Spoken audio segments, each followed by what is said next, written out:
Siji, loro, telu. Hai guys.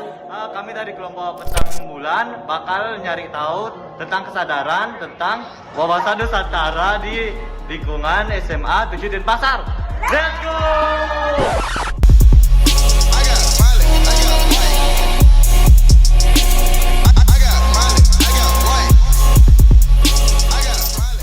Halo bro.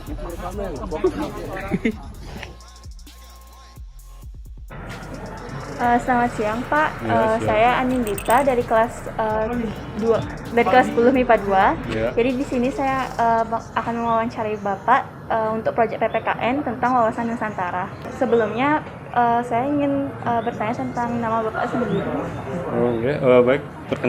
Perkenalkan nama saya Wayan Pastika. Di sini saya sebagai guru TK di SMA Negeri 7 Denpasar. Oke, nama dia Kedot Jenderal selaku kepala lingkungan di Banjar Tangun Titi.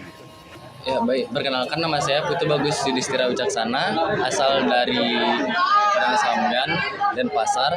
Saya sebagai pelajar. Sebelum itu saya boleh tahu nggak Kak nama kakak dan asal kelas kakak? Namanya Gung Indira dari 11 IPS 3. Wawasan Nusantara ini adalah cara berpikir atau cara pandang masyarakat Indonesia terhadap rakyat, bangsa, ataupun tentang Indonesia, baik itu di darat, udara, laut, di dalamnya sebagai satu kesatuan politik, ekonomi, sosial, budaya maupun pertahanan atau keamanan nasional. Kalau wawasan Nusantara itu adalah merupakan cara pandang bangsa Indonesia terhadap rakyat, bangsa dan wilayah negara kesatuan Republik Indonesia. Setahu saya sih wawasan Nusantara itu tentang cara pandang kita tentang Indonesia sendiri. Kalau secara umumnya kan kalau dicari gitu wawasan berarti kan cara pandang.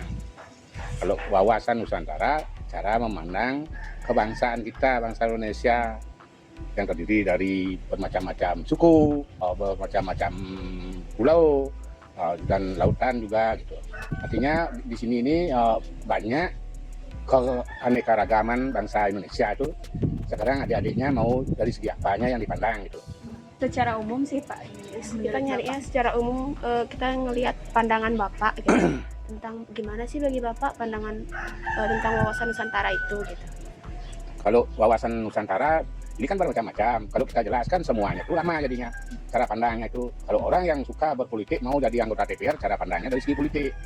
Kalau umpamanya orang tua adik-adik dari segi pedagang, ya cara pandangnya wawasannya itu dari ekonomi. Bagaimana caranya, contohnya ini, bagaimana caranya untuk memajukan usahanya, dagangannya.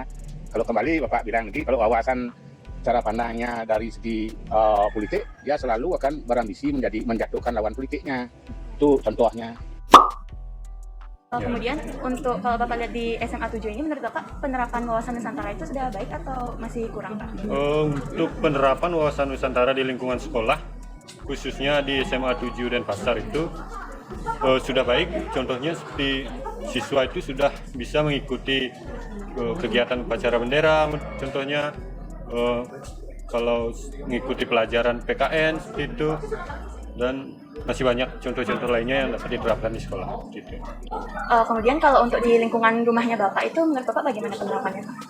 Penerapan di lingkungan sudah cukup bagus juga, dilihat dari masyarakatnya itu senang ada kegiatan sosial seperti membantu sesama warga, tingkat toleransi antar warga sudah baik gitu.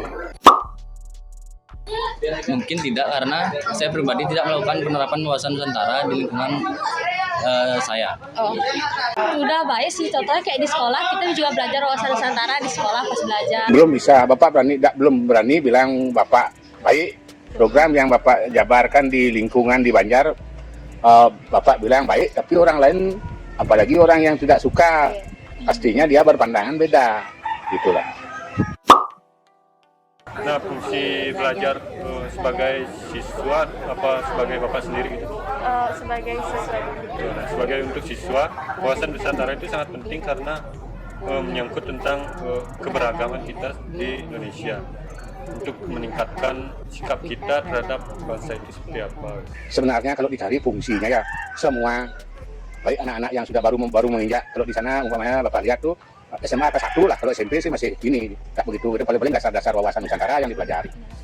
Itu kalau udah SMA artinya di sana perlu kita menanamkan yang namanya wawasan Nusantara, karena pemikiran adik-adik SMA itu udah agak maju lah lagi sedikit, dia akan bisa mengarahkan dirinya, apakah nanti saya setelah tamat begini bisa ke sini, apakah saya akan tamat akan kearahkan ke sini gitu. Soalnya wawasan Nusantara ini luas gininya gitu, makanya kita perlu belajarnya itu biar menambah wawasan. Apa kata-kata itu? Berarti karena udah SMA lebih dewasa, jadi dia untuk di masa depan untuk ngarahin dirinya sendiri mau kemana gitu. Ya udah bisa lah dia, umumnya sekarang ada ini, umumnya udah berpikir gitu loh, berpikir setelah saya nanti tamat SMA ini saya mau kuliahnya kemana gitu. Itu juga bagian dari wawasan. Makanya orang bilang itu, mari kita ke sini untuk menambah wawasan gitu. Wawasan itu adalah cara pandang, cara kalau gininya tuh pengalaman juga gitu loh. Itu pengertian wawasan itu kalau saya akan cari arti kata wawasan itu luas gitu loh. Bagi Bapak itu ya yang ya. Menurut saya, untuk menjunjung tinggi kepentingan nasional serta kepentingan wawasan untuk menyelenggarakan dan membina kesejahteraan serta kedamaian kepada seluruh penduduk. Menurut saya sih penting sekali ya kalau untuk anak muda.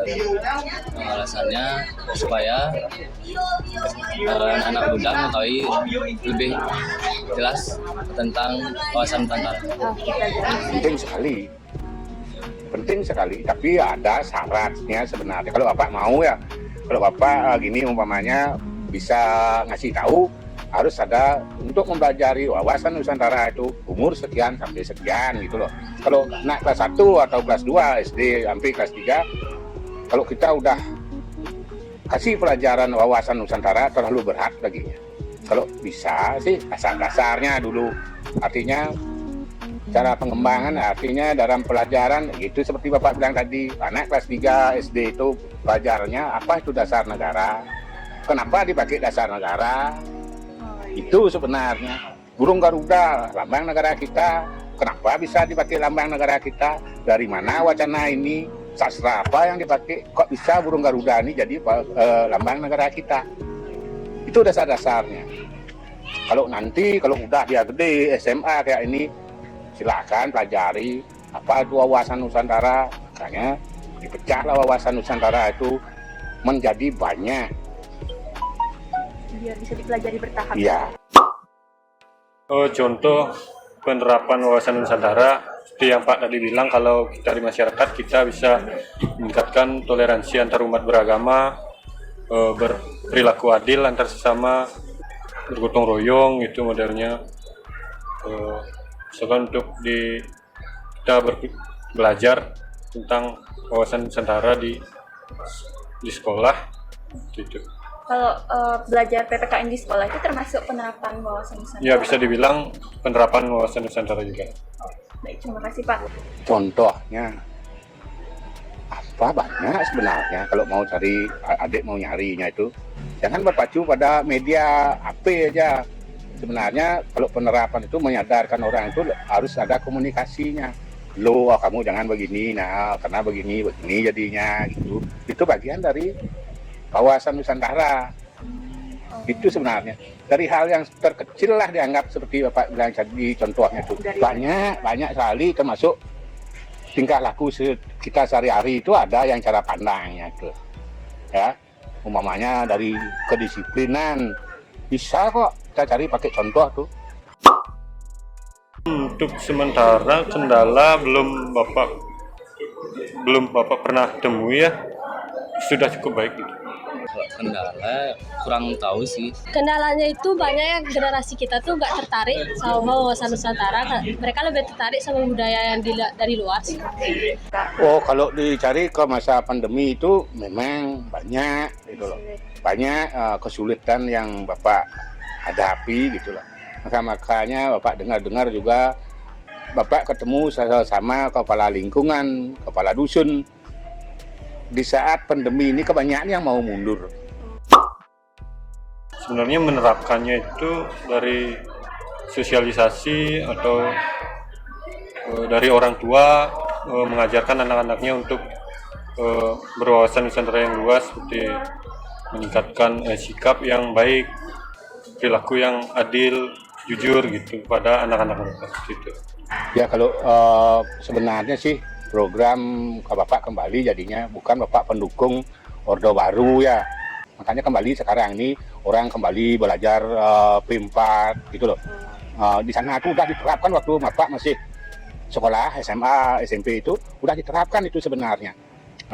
Pelajaran PMP, pendidikan moral Pancasila itu udah bagus sebenarnya itu. Di sana itu masyarakat anak-anak itu diajarin apa itu wawasan Nusantara, apa Pancasila, dasar negara kita itu apa, lambang negara kita, burung Garuda itu.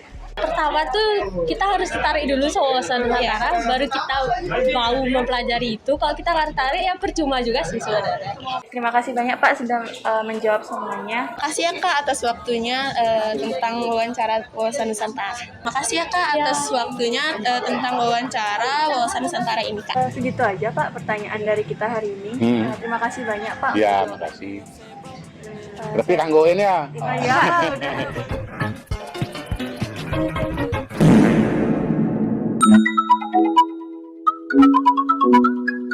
Lo guys, kali ini kita bakalan nge-vlog terus wawancarain kakak. Ya, oke guys, kembali lagi dengan saya.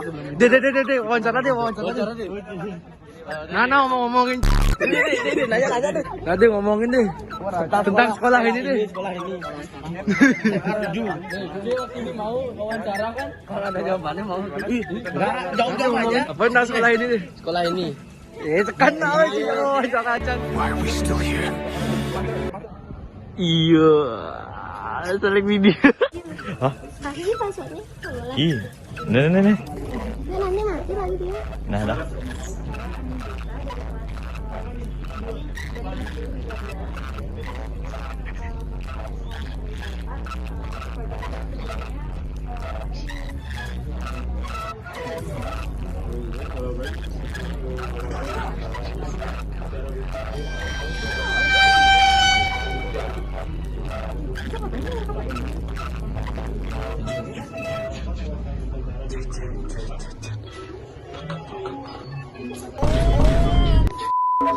Hari ini kita bakal nge-vlog, terus wawancarain kakak, terus apa ya?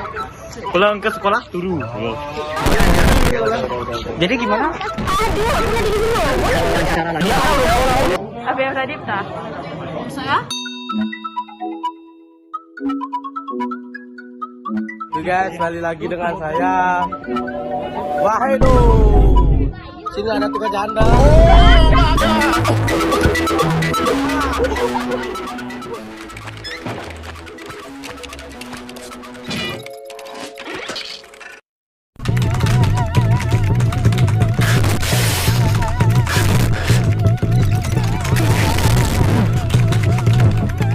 Mantap.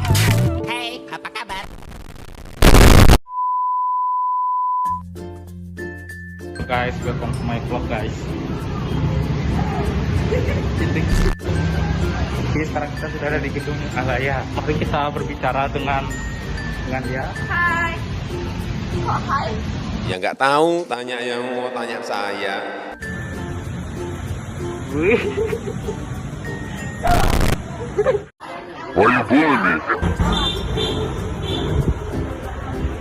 Nyabler sendiri nih, Cuk. Nggak dianggap nih, apa nih? Jangan. Wah, Denny. 5 minutes later. Tidur. Mantap. Kameramen kita kiam.